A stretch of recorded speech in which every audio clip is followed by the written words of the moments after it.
emision mundësohet nga ISP Broadcast.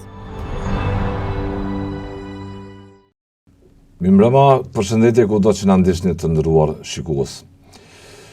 Shefi i shtëpisë Bardh deklaroi dje se mund të rikthehet çështjes Kosovë-Serbi në mënyrë që ta ndreqë këtë problem, siç deklaroi në mesin, siç shkroi të disa probleme të mëdha që sot e përkufizojnë e karakterizojnë botën, siç është lufta Izrael-Iran, problemet në lidhjen e mesme, lufta Ukrainë-Rusi, e një numër i madh i problemeve të tjera. Sa mund të shihet kjo si një indikator interesimit direkt të shtëpisë Bardh, vetë presidenti Trump me që është marrë me këtë punë dhe me marrëveshjen e 4 shtatorit 2020, kur atje ishin në shtëpinë e Bardh kryeministri Hoti dhe presidenti i Serbisë Vučić.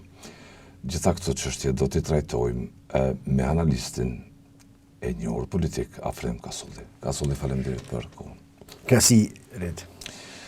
Dje u deklarua Trump në një ta them, post në mes në shumë problemeve të tjera, pas një lumi komentesh e vlerësimesh që erdhen nga ai zyrtarë lartë dhe Parlamentit Amerikan, Philip Pricker e tjerë, se Amerika përballet me një fazë të re të involvimit në ndërmjetësimin e zgjidhjen e krizave në botë, luftave në botë.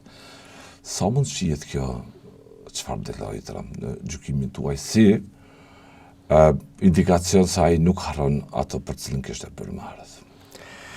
Po, tash kjo deklarat ishte e befasishme, marrë parasysh orientimet edhe shpenzimin diplomatik e involvimin e SBA-ve në kriza tjera shumë më të mëdha në botë, thotë as sidomos në përpjekjet e tij për të siguruar një armëpushim ndërmjet Rusisë dhe Ukrainës dhe tash konfliktin që ka shpërthyer në linjët e mesme ndërmjet Izraelit dhe Iranit, një konflikt i cili mund të ketë implikime të jashtëzakonshme globale. Dhe përdori si referencë suksesin e tij diplomatik dhe më tepër edhe për të kritikuar ish administratën Biden si I ka shkatruar ato të cilat ky I kishte inicuar. A mund të pritet një involvim I drejt për drejt më I madhi SBA-ve duke u nisur nga kjo deklarat në Ballkanin Perëndimor? Aktualisht nuk mund ta them me siguri, jam skeptik në këtë fazë, por kjo nuk do thotë që në të ardhmen, do thotë pasi nëse arrin të menaxhohen këto dy makrokriza dhe probleme që I ka, sidomos që është tashmë në negociata dhe me Kinën, pasi këto makrokriza nëse arrin të vendosen në binar të zgjidhjes, atëherë nuk përjashtohet mundësia që ai do të rikthehet edhe kësaj teme, do thotë normalizimit ekonomik në atë kohë siç ishte quajtur ndërmjet Kosovës dhe Serbisë, por që nuk përjashtohet as shansi për kalim në një dimension politik të parafrimit të këtyre dy vendeve.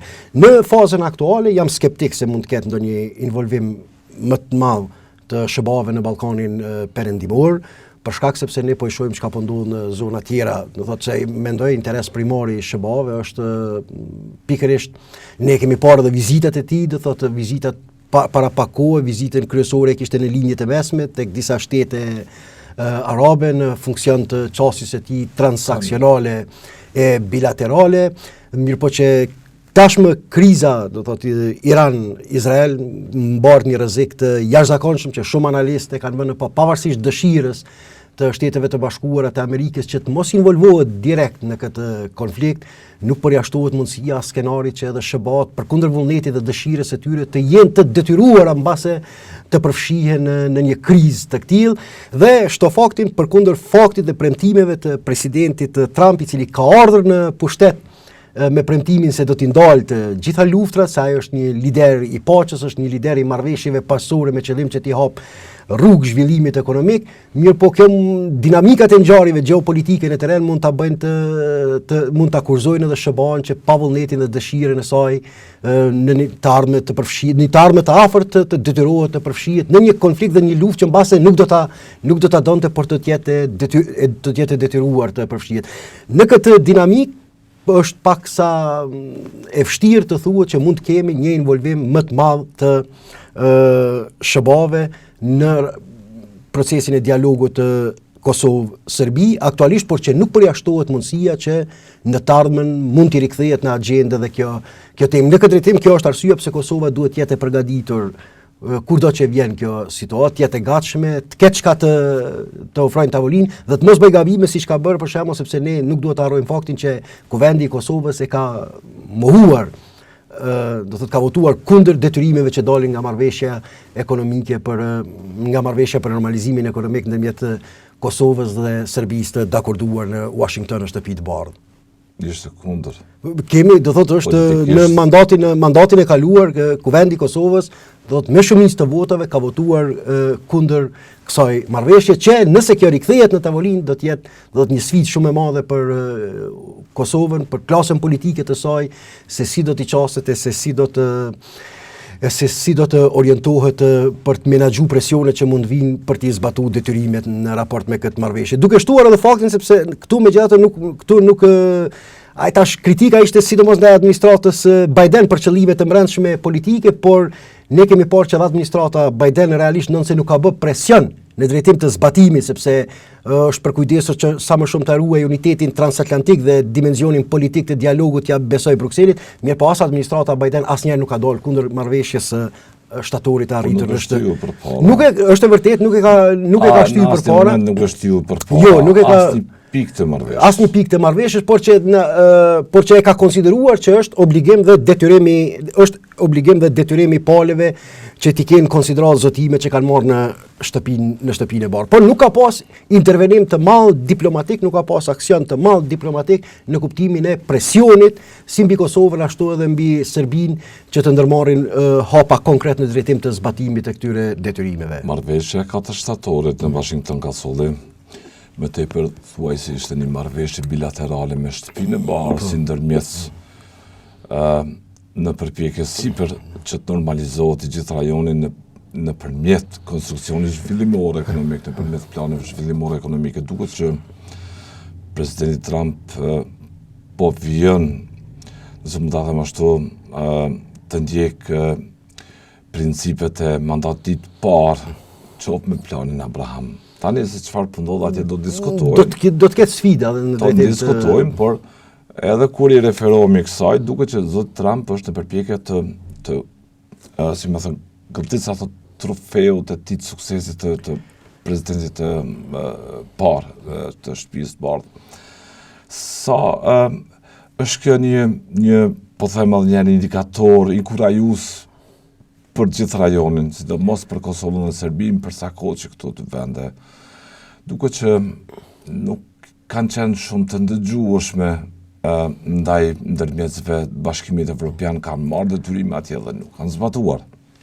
Po tash çdo involvim i SBA-ve, sepse ne kemi parë, do thotë sa ngrit seriozitetin. E ngrit seriozitetin edhe e shton peshën e sigurisë, sepse çdo në fundit SBA-t janë garantuesi kryesor jo vetëm i Ballkanit Perëndimor, por edhe i Evropës i kontinentit të Evropës në përgjithësi. Do thotë çdo rol më proaktiv, çdo involvim më i madh i Shteteve të Bashkuara të Amerikës në determinimin e proceseve në Ballkanin Perëndimor është shenjë shpresënëse. Tu nuk ka asnjë diskutim. Gjitha arritjet më të mëdha që kanë ndodhur, do thotë prej luftës, ndalimit të luftës në Bosnë, në Kosovë, procesi që ka ndodhur në historinë e shtetëndërtimit të Kosovës, deri fitoria ndërkombëtare e GND-s, gjithë dim që kanë pasur vulën përfundimtare diplomatike amerikane. Dhe në këtë drejtim ne duhet ta marrim me inkurajim këtë, por ajo që unë po tham prapë është sepse aktualisht ajo që unë po tham, kjo nuk do thotë që nuk do të angazhohen, nuk do thotë që nuk do të riangazhohen dhe nuk do thotë që nuk do të i rikthehen kësaj teme, mirë po aktualisht duke marrë parasysh disa kriza shumë akute që po zhvillohen në planin ndërkombëtar, për shkak se dinamikat e ngjarjeve shpesh zhvillohen edhe përkundër dëshirave të liderëve politikë. Dhe ne e dim presidenti Trump e kishte pasur premtim që për 24 orë do ta ndalë edhe luftën në Ukrainë, po lufta po vjen duke u përkesuar.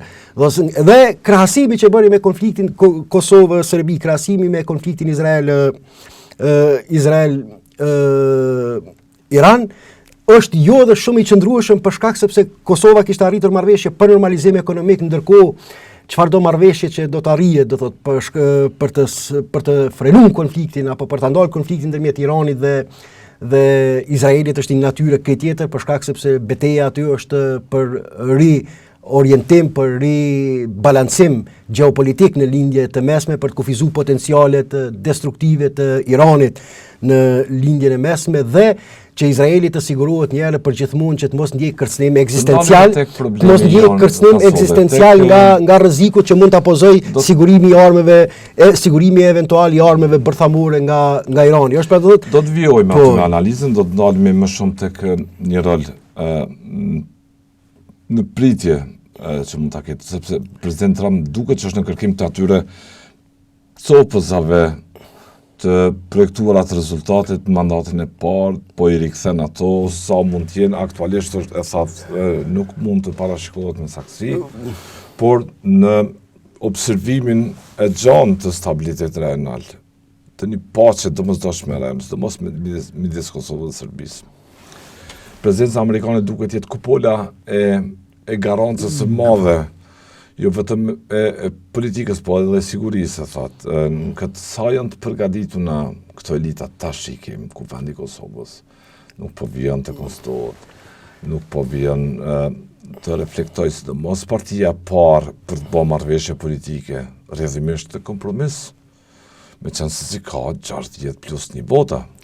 Po ne që po e shohim sjelljet që janë duke ndodhur në kuvendin e Kosovës, do thotë për mu indiferenca, kemi një indiferencë totale të klasës politike në vend në raport me këto zhvillime që po ndodhin në botë. Thuaj se Kosova është aktualisht mjerisht e papërgatitur në raport me këto dinamika gjeopolitike. Është për mu e habitshme, është e neveritshme, është ta quash si të duash, do thotë ta quajmë, do thotë këtë qëndrim totalisht përfillës, për mos qenë të përgatitur, për mos të kriju institucione për të ballafaquar me situata të këtilla, sepse jemi duke folur për kriza që kanë implikime të jashtëzakonshme si në aspektin e sigurisë, por në fundit edhe në aspektin ekonomik. Mos harrojmë nëse vjen duke u përshkallëzuar kriza në lindjen e mesme, nëse për asgjë tjetër, nëse çdo gjë tjetër nuk preket, paktën dimensioni ekonomik në përmasa globale do të preket, dhe atëherë shtete më të fuqishme siç janë Gjermania, Franca e tjerë, normal që ato kanë kapacitete më të mëdha për të përballuar sfida të tilla. Por vende si Kosova është jashtëzakonisht shqetësuese se si do të ballafaqohen, po i shohim edhe problemet me krizën e energjisë. E pika e parë ku nëse vazhdon duke u përshkallëzuar ky konflikt do të jetë pikërisht në dimensionin e energjisë, do të reflektohen këtu, do të reflektohet ky konflikt. Ne po veç menjëherë ne po menjëherë vetëm sa shpërtheu, sa filluan ndryshimet e çmimit të naftës në bursën ndërkombëtare në Kosovë, do thotë më vjekeq, po duket si pa asnjë kontroll, sepse ne dimë që ata i kanë marrë sipas kolegëve që kanë kritikuar disa kompani derivate benzinësh, aq janë të brengosur, i kanë parë si hajna ordinar. Në moment që ka lëviz atje çmimi, këta fare pa i prek stoqet e tyre me njerë i lëvizën çmimet. Po kjo është, domethënë, hajni ordinere sipas. E kemi një shtet, domethënë kemi institucione, kemi një politikë totalisht indiferente në raport me këto kriza që mund gjithnjë më shumë të akumulohet. Mos flasim për inflacionin e për pasojat tjera sociale, ekonomike dhe që Kosova është e papërgatitur mjerisht, por unë mund të mirë kuptoj vështirësitë e shtetit të Kosovës në drejtimin për shkak se është një shtet i vogël dhe është një shtet që ende nuk arritur të konsolidohet, mirë po sjelljen indiferente në raport me këto zhvillime globale, kjo është e pakuptueshme dhe është një sjellje totalisht antishtetrore në raport me këto zhvillime që po ndodhin. Thuhet që presidenti Trump ka mbetur i atruar që në herën e parë si u ndalua takimi i tij me ish-presidentin Thaçi. Mund shihni ka raportime që e ngrenë shqetësimin që edhe këshilltari i tij Richard Grenell është mjaft i alarmuar me ato se çfarë po ndodh në gjykatë speciale. Nuk mund t'i themi do si do tani që është Richard Grenell, është këshilltar për misione të veçanta. Sa mund shihet së paku po them një vëmendje dukshëm e madhe e atij trupi gjykues, megjithatë të jetë në menaxhim të kujdesshëm të situatës. Mos bëhet palë me prokurorinë siç me akuzojnë kritikët. të respektoj drejtat dhe ligjit themelor të njeriut dhe të sigurohemi për një gjykim të panshëm dhe të drejtë. Po, është e vërtetë, do thotë kohën e fundit zëra gjithnjë më shumë nga kjo administratë amerikane kanë ngritur alarmin me theks të veçantë zotit Grenell mbi paradokse që po ndodhin në gjykatën speciale, mirë po ne kemi bashkë biseduar disa herë në ato që unë kam thënë duke u bazuar në logjikën juridike që funksionon në botën perëndimore, do të nuk mund pres një anolim total të procesit, sepse kjo do të ishte nuk do që drejtësia të bazohet prova. Ajo që do të mund të ndronte një kahje pozitive në këtë drejtim është që çtohet presioni gjithnjë më i madh diplomatik e politik që kjo gjykatë të sillet konform detyrimeve dhe zotimeve që standardeve që po ashtu vetë perëndimi i mban si të mirëqenia dhe si absolute e cilat nuk duhet të ketë devijim nga këto standarde. Pra gjithë ideja kryesore është do të thotë që procesi të jetë i arsyeshëm, do të thotë sepse ka degeneruar në shumë aspekte që funksionojë sipas rregullave dhe sipas normave të shtetit të drejtës, të një gjykimi të panshëm e fair, në mënyrë që përshpejtohet procesi dhe të mos mbahen njerëzit aty pengje politike një farë mënyrë, sepse kjo që po ndodh kjo që po ndodh aktualisht ka pamjen e disa njerëzve që janë pengje politike. Në një këto është ideja. Ajo që Kosova, do thotë, ajo që Kosova duhet të bashkërendoj aktivitetin e saj në këtë drejtim me diplomacinë amerikane, nuk është që duhet të kërkojnë ndërprerje, sepse Kosova ato duhet të verifikohen fund nga trupi gjykos. Kemi hyrë në këtë valle të mos mbahen pengje me vendime siç po thua. Arbitrare, domethënë kemi hyrë në këtë valle dhe kjo valle duhet të marrë epilog përfundimtar, por të jetë legjitim, legal dhe kjo mund bëhet vetëm nëpërmjet një trupi gjykues. Do thotë ideja themelore është që të bashkëpunohet hezitime edhe për trupin gjykues, nuk rezervohem fare për të shprehur ato hezitime për këtë trup gjykues që shpesh ka përdorur. Ndërkohë te pyetja që nuk ka dyshim, do thotë ajo mënyrë se si u bë aq shpejt, do thotë ishte ish presidenti thotë që ishte gjatë rrugës për në Washington dhe kuptimi se është i akuzuar nga kjo gjykatë duke shkuar në shtëpinë e bardhë ka krijuar një ndjenjë të hatrimit, ka krijuar një ndjenjë të brenda kësaj administrate ka krijuar një ndjenjë të një komploti që ishte bërë pikërisht për të minuar përpjekjet e administratës atëhershme, por edhe aktuale amerikane në drejtim të normalizimit të marrëdhënieve. Padyshim, sepse ne vetëm ajo që flasim nuk ka diskutim. Ne vetëm i lexojmë shenjat e jashtme, ne lexojmë ato që ka ndodhur në kuptimin e jashtëm, mirë po informata të brendshme nuk kemi, por fakti që një lider i Kosovës detyrohet të kthehet në mes të rrugës duke shkuar në shtëpinë e bardhë është edhe një lloj lëndimi është edhe një lloj lëndimi diplomatik që është bërë këtij institucioni dhe këtë siç duket janë kriza tjera shumë më të mëdha tashmë që kanë ndikuar që mbas edhe presidenti Trump të mos mund të fokusohet atë shumë në rajonin e Ballkanit Perëndimor dhe me theks të veçantë të Kosovës, sepse jam i bindur pa këto makrokriza. Kjo çështje do të ishte njëri prej prioriteteve të tij politike diplomatike. Po situata ka dalur jashtë kontrollit në asaj që po ndodh në lindjet mesme në gjithë e dim është një rëndësie primare për SBA në mënyrë që të mos degenerojë situata atje, sepse variablat gjeopolitike që janë në veprim atje i cenojnë shumë interesat amerikanë nëse nuk menaxhohet edhe nuk marrë në kontroll situata. SBA-t nuk po e financojnë më gjykatën speciale. Aktualisht informacionet që në ka solë. Një dëshmi e frustrimit të tyre me jo profesionalizmin e këtij trupi gjykos. Për cilin vetë SBA kishin qenë zavokus shumë i madh duke kërkuar Kosovës në kohën e presidentit Obama se duhet ta bëjë këtë gjykatë. Në kohën e zotit Biden e kështu me radhë dhe se tani ka shqetësime jo vetëm për administrimin monotonik të rasteve. Por si është cenimin e parimeve drejtësisë, kjo është thelbi. Si është mundur në gjykatë në zemër të Evropës me mbështetjen e liderëve evropian funksionojnë mbi këto parime. Është pyetje legjitime që ngrenë kritikët, profesionistët, gjithë ata që mos kanë lidhje fare me drejtësinë ose me Kosovën, por mund të kenë lidhje me drejtësinë, si është e mundur që ish gjykata e tribunalit Hagas për Jugoslavi në Hag ishte shumë fish me herës më standarde se sa kjo që po ndodh sot. Tashmë prapë tham Kosova këtë betejë nuk mund ta fitoj vetën në raport me gjykatën speciale, pa lobuar dhe pa çështjet e standardit. Po, vetëm çështjet e standardit, sepse na siç kemi bashkë biseduar disa herë, do thotë çështja është vetëm që të shtohet presioni të respektohen standardet dhe normat të cilat vetë perëndimi i madh si të mirëqenia dhe si absolute.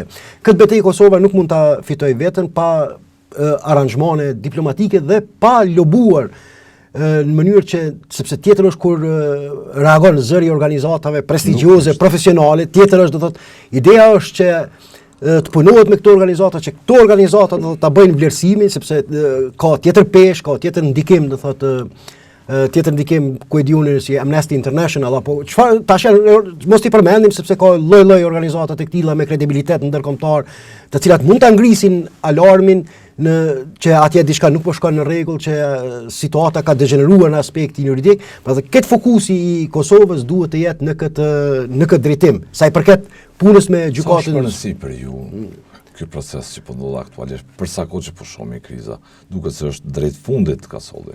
Ndëgjoj, thelbi kësaj është për shkak sepse ne gjithë e dim, gjithë e dim që këto aktakuze, këto shumica më e madhe e tyre ne kemi parë rastin që kanë qenë të fabrikuara, të montuara, të instruktuara kryesisht nga shërbimet sekrete ruse dhe serbe. Dhe këtë e kanë thonë edhe ish diplomatë perëndimorës, sepse kjo është një lloj betejë historike në fundit, e ka peshën e betejës historike, nuk është vetëm juridike kjo betejë. Ka thonë ish ministri britanik i punëve të për Evropën, si quhen ata që ka qenë, që duke filluar prej raportit të Digmartit, ajo thotë është një raport nuk është vetëm kundër Kosovës, por është edhe kundër NATO-s. Në këtë mënyrë është përpjekje, është keqpërdorim që Rusia i ka bërë institucioneve të tilla që perëndimi e ka pranuar atë me shpresën e ndikimit në demokratizimin e Rusisë, por ka ndodhur e kundërta, që këto institucione që duhet të kishin ndikim ta demokratizonin Rusinë, Rusia i ka keqpërdorur për qëllimet e saj gjeopolitike. Do të për qëllimet e saj për të minuar standardet, pikërisht standardet e tyre. Rasti i raportit Digmartit është njëri prej tyre që në cilin e ka bazën në gjykata. Përdori Këshillin e Evropës. A ideja e antarësimit në Këshill të Evropës është se si shtetet ti nënshtrohen standardeve të cilat i mirëmban Këshilli i Evropës, standardeve të cilat ajo kërkon që çdo shtet ti aplikojë në mënyrë që të bëhet një shtet mirëfilli demokratik. Dhe me ardhin e Putinit e gjithnjë më tepër, do të me fuqizimin e tij ka ndodhur e kundërta, që Këshilli i Evropës është shndruar në një farë lloj instrumenti të interesave ruse. Jo, me raste, mos keq kuptohemi këto paralizim, mirë, po me raste për interesat e saj gjeopolitike ka arritur që ti përdor këto instrumente që kanë pasur për qëllim ta demokratizojnë. Kur alat paqes të Rambujes i shndrojnë në figura në bank të akuzuar. Kështu që në këtë drejtim kjo është shumë e rëndësishme, do thotë që përfundimi sa më i shpejt i këtij procesi, sepse është edhe çmontimi një narrative të rrezikshme për arsye morale të shtetndërtimit të Kosovës. Mos harrojmë, kushdo që i kushtohet pak vëmendje, mirë po thuhet që Kosova është sui generis e tjera, mirë po ekziston një fjali shumë e rëndësishme, e cila shërben si kriter ndërkombëtar që Kosova ta ketë drejtën për ta shpallur pavarësinë. Ish i deleguari i OKB-s, Marti Atisari, thot, duke marrë parasysh, dëgjosh ka thot, ekziston një fjali në planin e tij, thot, duke marrë në propozimin e tij për shpalljen e pavarësisë, duke marrë parasysh sjelljen e kaluar të Serbisë mbi Kosovën, çdo opsion tjetër pos pavarësisë bëhet i pamundur. Pra thot, njëra prej arsyeve madhore, morale, politike, juridike, pse Kosova e ka fituar ndërkombëtarisht të drejtën që ta shpall pavarësinë e saj. Nuk është e drejta për vetvendosje siç ka ndodhur me ish republika tjera, sepse ka drejtë për vetvendosje nacionale dhe konstitucionale. Interpretim apo jo?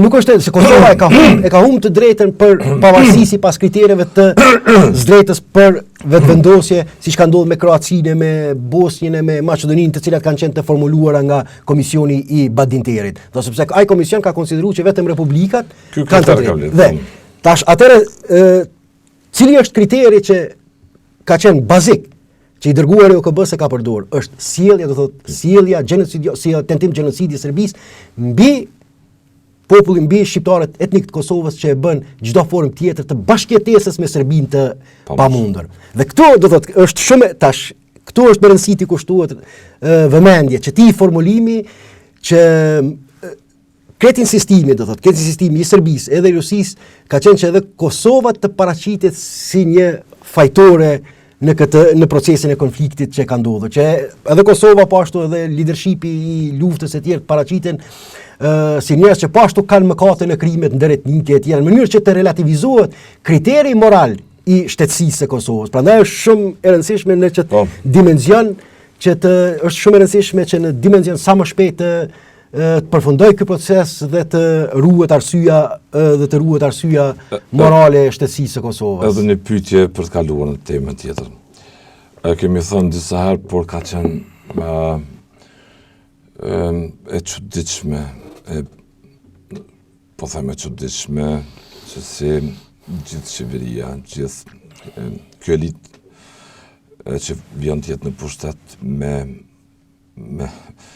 kujdestari, nuk bëri thujse asnjë gjë, nuk ngriti zonën në asnjë institucion, asnjë takim për të kërkuar thjesht respektim të standardeve. Asnjë gjë më tepër. Kjo është e vërtetë, do të ka qenë përpos disa obligimeve që i kanë të caktuara nga Ministria e Drejtësisë, nuk e di tash se si është. Po nuk e di se si është, po është e vërtetë lobim ndërkombëtar, angazhim siç kanë bërë shtetet e tjera, si Kroacia e tjera.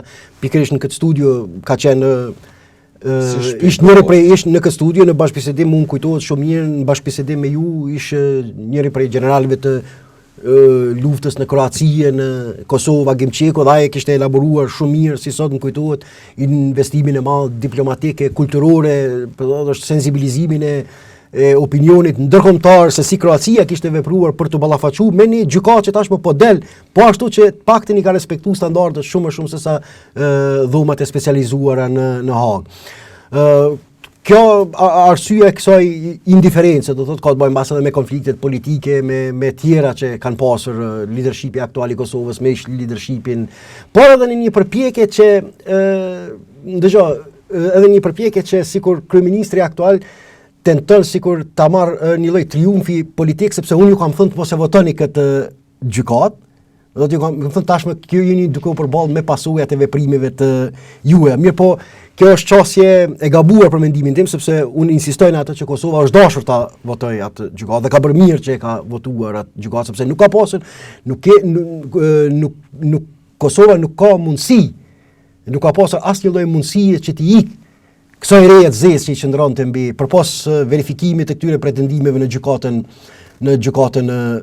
gjykatë të këtillë. Tash është dilema sa është dashur që kjo të funksionojë në Kosovë apo në një vend tjetër perëndimor siç po ndodh, kjo është një temë tjetër, mirë po në fundit çmundimi i këtij narracioni, çmundimi i këtyre pretendimeve nuk mund të bëhet as me analiza mediale, nuk mund të bëhet as me zemrim publik, por ai mund të bëhet vetëm nëpërmjet një instance juridike. Sot do të mund ndikonte ngritja e zërit të Kosovës shtet. Tani nuk duhet të bëj dallimin e vetëve, por këta që janë shteti po flas. Padyshim do të krijohet një sensibilitet që një kapitull historie të trajtohet me peshën e tij të drejtë, me observimin e tij të drejtë. Jo, padyshim, pse kanë vetë fakti se ne morëm shembull popull shumë të civilizuar, shumë të organizuar. Pse kanë bërë një gjë të tillë? Sepse mbrojnë historinë e tyre. Do thotë vetë fakti që e kanë bërë Kroacia e vende të tjera për të mbrojtur ish leadershipin e luftës. Kjo tregon pse është e rëndësishme një gjë e tillë dhe Kosova nuk mund të bëjë përjashtim këtë drejtim. Është një dimension historik, por pra po them, ai që është më kapital është në fundit të respektohen këto standarde për cilat është kriju kjo gjykatë, gjëja sepse këtu nuk ka kushte të mjaftueshme në aspektin e sigurisë juridike. Atëherë pse është kriju kjo gjykatë?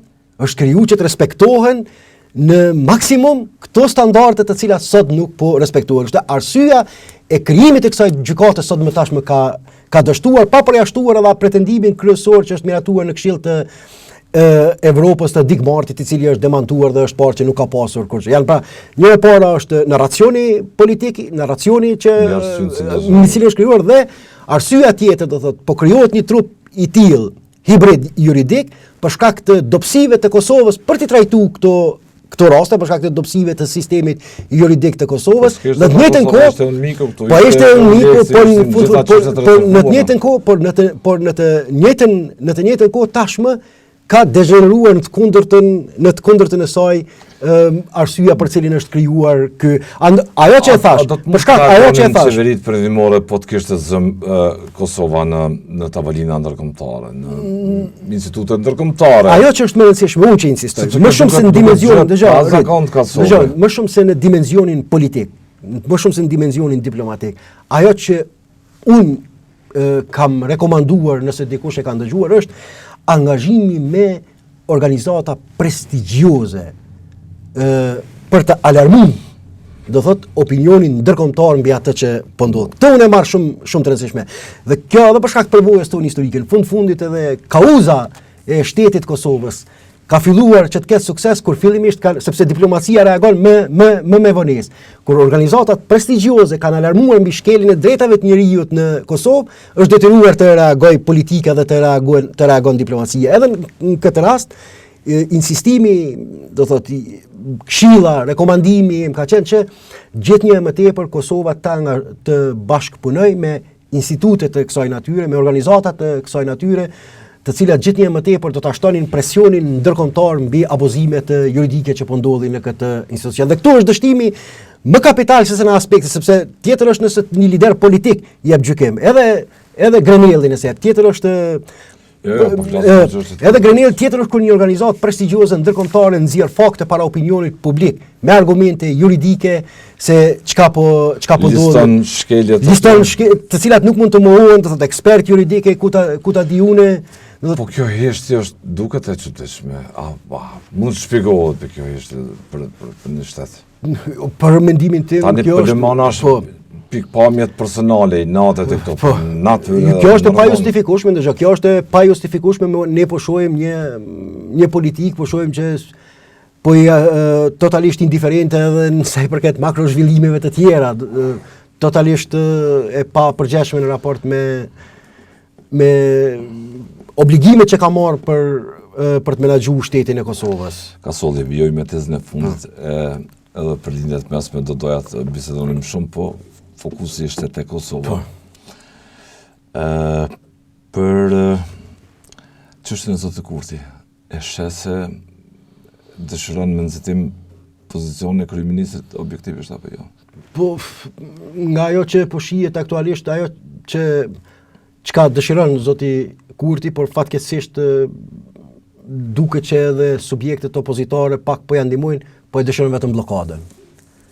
Sepse një lider politik i cili ka këtë shumicë parlamentare do ta kishte bërë, do të ishte harruar më çështja. Ne do të flisnim sot për mandatin e tretë të kryeministrit Kurti. Nuk do të flisnim për përpjekjen e bllokimeve të vazhdueshme të Kuvendit të Kosovës. Nga kjo që aktualisht e shoh, kryeministri Kurti siç duket po e ndjen veten komod, djej pom deklarime tashmë gjithnjë më të qarta të partisë fituese të zgjedhjeve që ne nuk do bëjmë kompromis.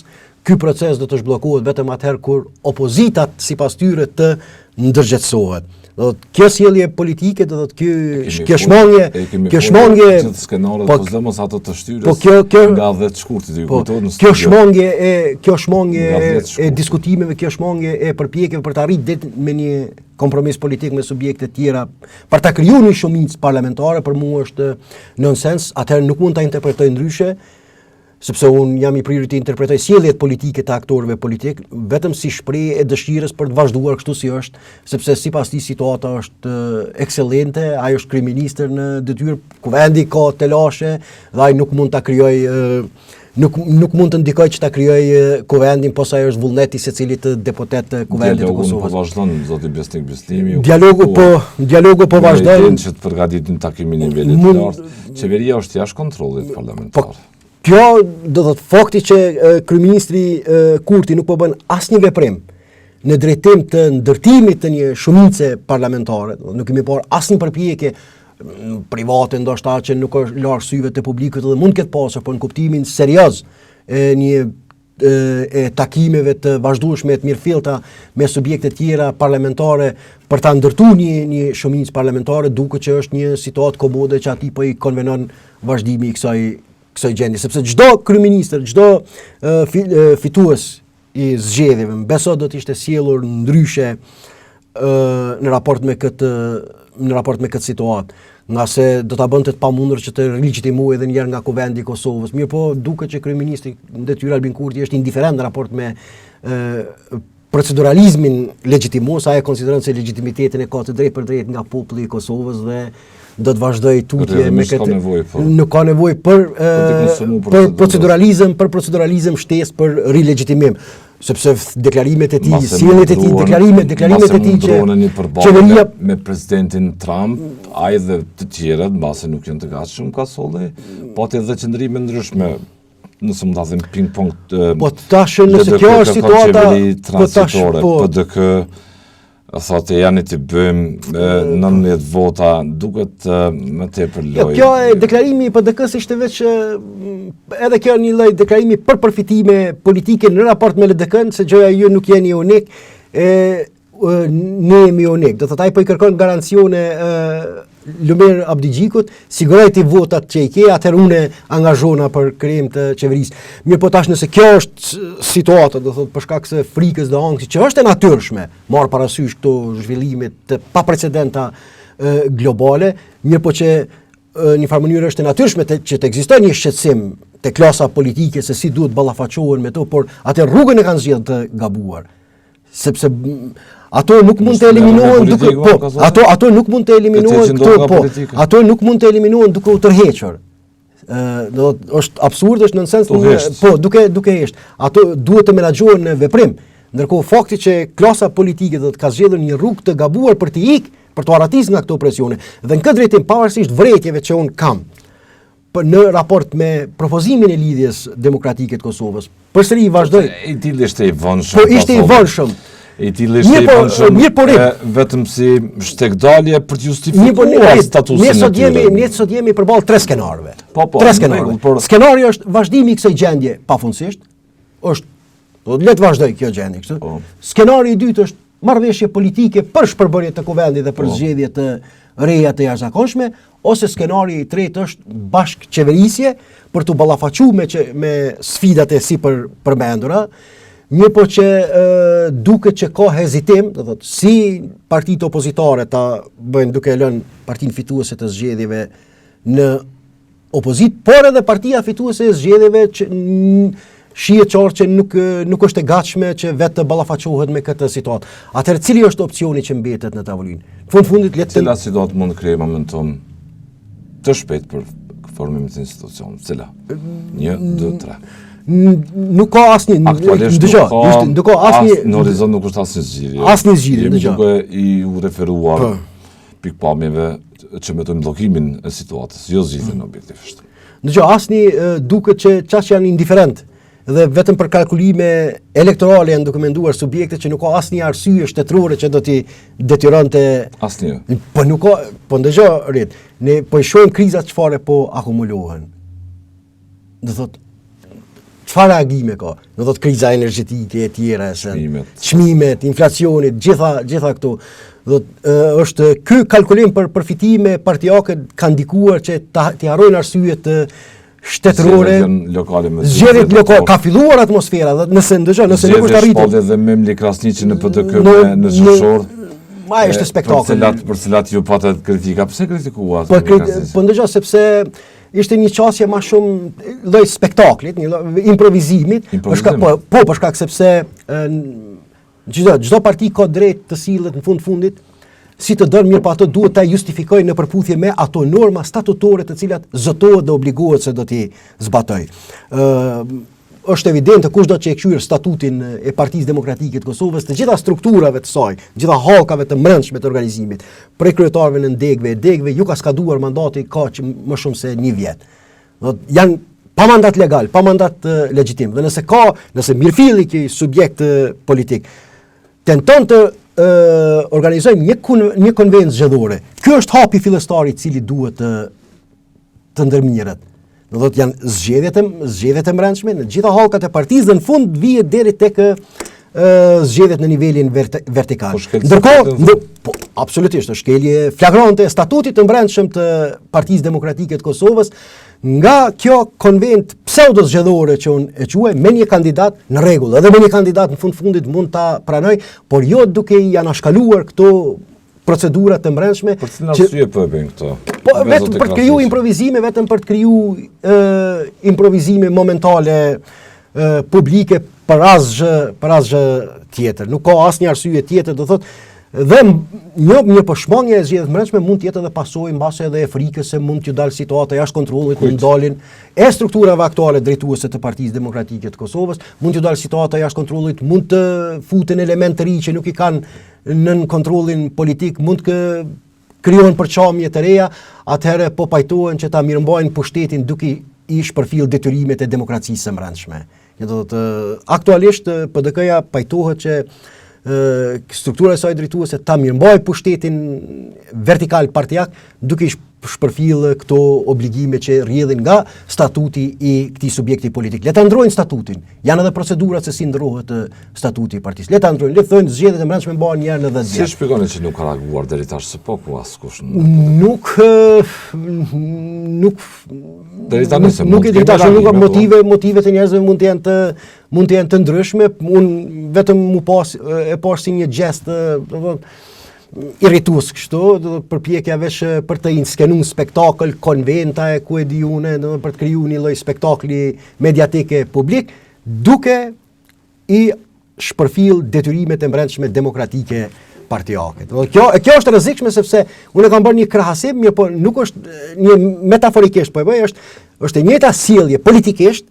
Do të thotë sepse Memli Krasniqi do të zgjidhet kryetar, duke qenë kandidati i vetëm, ai do të zgjidhet, nuk ka alternatивë tjetër, do të zgjidhet kandidat nga një kuvent partijak që i ka skaduar mandati. Kjo është e njëjta çështje politike, sikurse kryeministri në detyrë Albin Kurti që vazhdon ta konsideroj veten kryeministër legjitim të qeverisë e të marrë vendime mbi bazën e një mandati të cilët i ka kaluar, mbi bazën e një kuvendi të cilës i ka kaluar mandati, mbi bazën e një vullneti qytetar së cilës i ka kaluar mandati. Prandaj të zgjidhësh kryetar nga një strukturë e cila s'ka mandat legal të brendshëm partijak, kjo është në sens logjik dhe është imitim partijak i sjelljes politike shtetërore të kryeministrit të Kurti. Në fund fare, sepse jemi thujse disa në javë për analizë, po sonën se në këta duket që ndërmjetësit evropian mund të vijojnë, natyrisht këtë angazhim po duket me intensitet shumë të vogël, ka solli edhe duke u referu zhvillimeve në nivel global, problemet që ka sot bota. Kosova mund zgjedhje lokale duket që të cilët do ta pamundsojnë gjithnjë më shumë konstituimin e organeve qendrore. Sepse nëse nuk janë konstituuar organet qendrore deri tash, me hyrjen në një atmosferë elektorale të zgjedhjeve lokale, sepse zakonisht atmosferat elektorale e rrisin adrenalinën politike, rrisin tensionin politik, qoftë në nivel lokal apo nivel qendror, duke që do të bëhet edhe më e pamundur në kuptimin politik për afrimi i subjekteve, i ndryshimit të qëndrimeve për konstituentë. Do ta shpresojnë diskursin. Shpresimi i diskursit politik, sepse ne po njëra prej arsyeve pse edhe do thotë nuk është kryesorja, të mirëmi vesh, po edhe njëra prej arsyeve pse jemi në këtë bllokat ka të bëjë edhe me fjalorin elektoral të përdorur, i cili kishte tejkaluar të gjitha normat, e që pastaj është vështirë pas se të kalon ajo dallëdije elektorale të sillemi sikurse nuk ka ndodhur asgjë. Të falenderoj për kohën. Që në këtë intervistë kryesisht fokusin e patëm tek presidenti Trump, tek problemet tona, se si mund të ekspozohemi, cila është gjendja jonë këtu. Të falenderoj për kohën. Ishte kënaqësi.